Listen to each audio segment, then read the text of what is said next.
দেখে একটা মেইন মুখ যেটা দিয়ে সবাই প্রবেশ করবে ব্রিজে, ওই জায়গাটায় বাস থামায়া জ্যাম করে রাখে। পোস্টারগুলো করছে বেশি দিন হয় না, রেনের মতো হয়ে গেছে। এর উপর এই সাইডে তো নামাটা আসলে রিস্কি।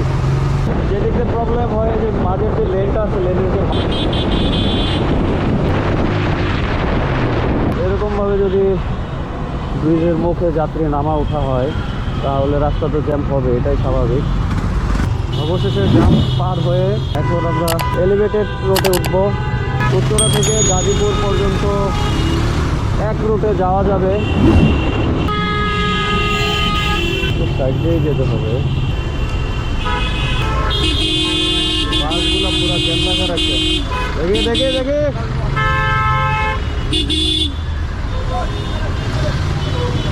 একটা ব্রিজের মেইন মুখ যেটা দিয়ে সবাই প্রবেশ করবে ব্রিজে, ওই জায়গাটায় বাস থামায়া জ্যাম করে রাখে প্রতিটা সময়। আর এটা খুবই বিরক্তিকর, পিছনের দিকে অনেক লম্বা জ্যাম হয়ে যায় অনেক সময়।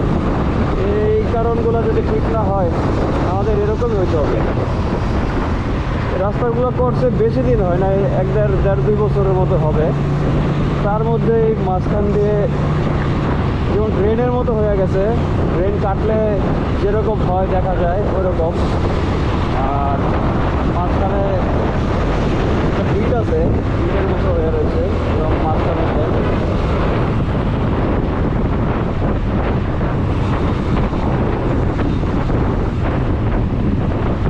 এগুলো আবার সংস্কার না করলে ভালো করে চলবে না।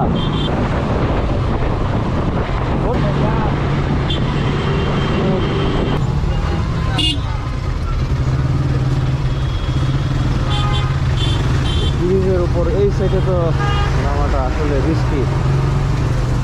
রাস্তা আমি যতটুকু শুনেছিলাম, রাস্তার যে মাঝে যাত্রী ছাউনি আছে এটা নাকি ভুল হয়েছে মেজারমেন্টে তাদের, তাই উল্টা পাশে এখন নামতে হয়, যাত্রীদের ভোগান্তি। শুধু যাত্রীরা, আমাদেরও ভোগান্তি হয়। যেমন হঠাৎ করে কেউ বাস থেকে লাফ দিল আর আইসা মনে করেন বাইকটা ইনস্ট্যান্ট ব্রেক করতে হয়, তাই একটু প্যারা হয়ে যায় মাঝে মধ্যে। আর আপনারা যারা বাস থেকে এরকম রোডে নামবেন অবশ্যই ডানে বামে খেয়াল করে তারপর বাস থেকে পা ফালাবেন। সবার কাছে অনুরোধ রইল।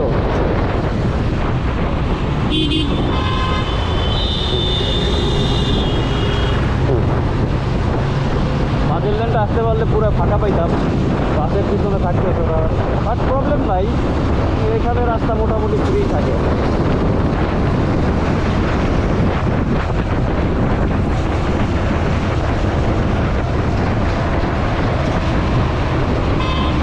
এই রাস্তায় আমি আগেও অনেকবার বাইক রাইড করেছি, বাট এইবার প্রথম ভিডিও করছি আমার চ্যানেলের জন্য। আর আপনারা দেখতেই পাচ্ছেন মাত্র অল্প কিছু দিনে রাস্তার কি একটা অবস্থা হয়ে গেছিলো কয়েকটা জায়গা দিয়ে। এখানে অবশ্য ঠিক আছে, এখানে প্রবলেম হয় নাই।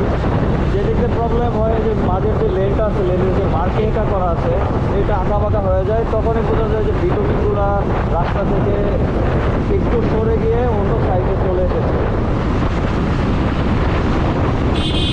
হ্যাঁ সাইড দিবা, চলে যায়, যাও একটু সাইড দাও। হ্যাঁ ধন্যবাদ।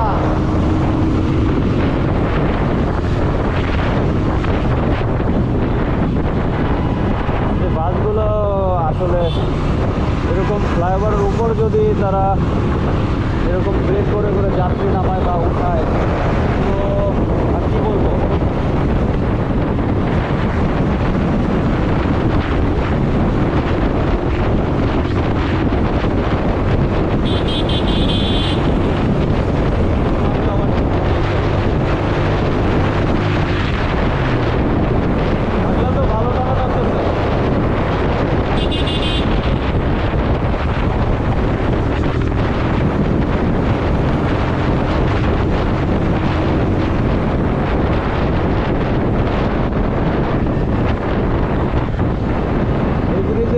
উত্তরা থেকে শুরু হয়েছে, উত্তরা আজমপুর পাম্পের ঠিক সামনে থেকে।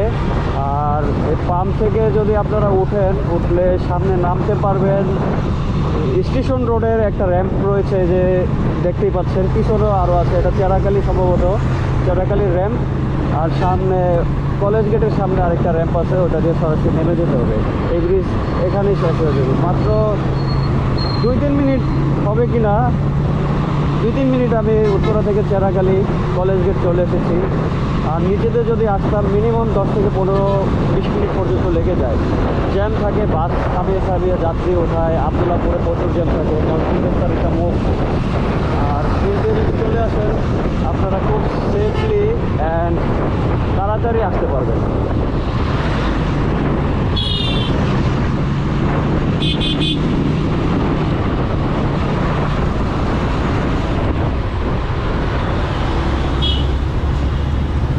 যে এটা যাত্রী ছাউনি বা বাস স্টপও বলা যায়, কারণ এখান থেকেই বাসে করে যাত্রীগণ যারা আছে সবাইকে বাসে উঠে অন্য যে ডেস্টিনেশন আছে তাদের ওইদিকে নিয়ে যাবে। আর এখান থেকেই টিকিট কাউন্টার থাকতে পারে, but exactly I don't no.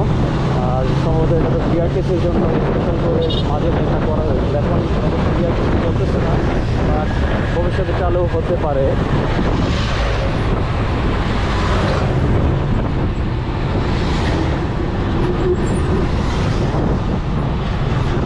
যাওয়া যায়, যাত্রী নামাচ্ছে সে।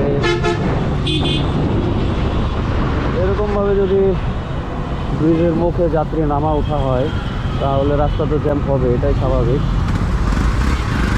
আর বাস চলা ভাই যারা আছে তাদেরই দোষবাস কীভাবে দিবেন, কারণ যাত্রী নামলে তারা তো আপনার শুধু একটা জায়গা থেকে আরেকটা জায়গায় যাবে, তাদের যেই খরচ আছে, কস্টিং আছে, ওইটাই উঠবে না। তো সব দিক দিয়ে সবার দিক চিন্তা করলে ঠিকই আছে, আবার পরিস্থিতির শিকার আর কি, এক কথায় বলা যায়। পুলিশ মামারা কী করে, জলদি তো আসতে আমরা যাইতে।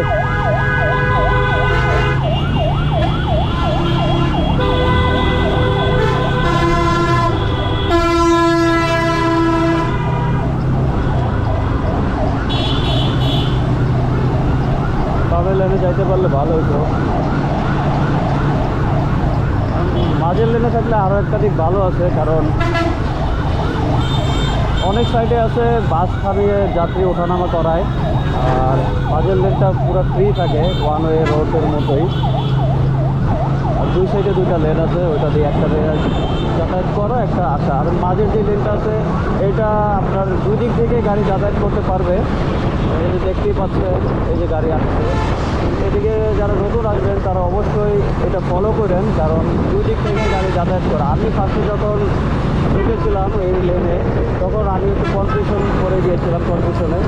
তো এখন কয়েকবার যাতায়াত করার পরে এখন আর ওই রকম মনে হয় না, এখন মোটামুটি অভ্যস্ত হয়ে গেছে।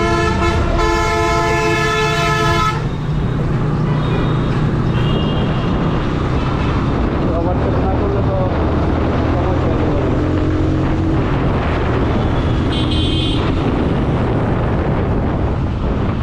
ভাই এই জায়গার নাম কি?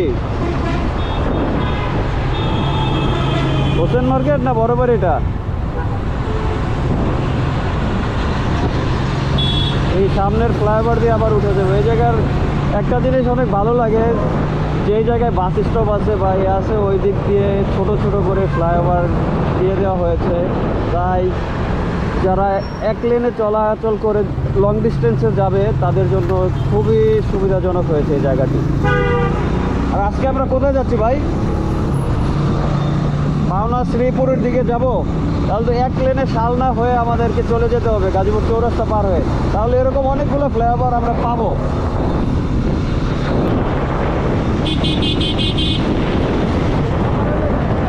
হ্যাঁ হ্যাঁ হ্যাঁ, চৌরাস্তা পার হলে তো এক রাস্তা, ক্লিয়ার রাস্তা।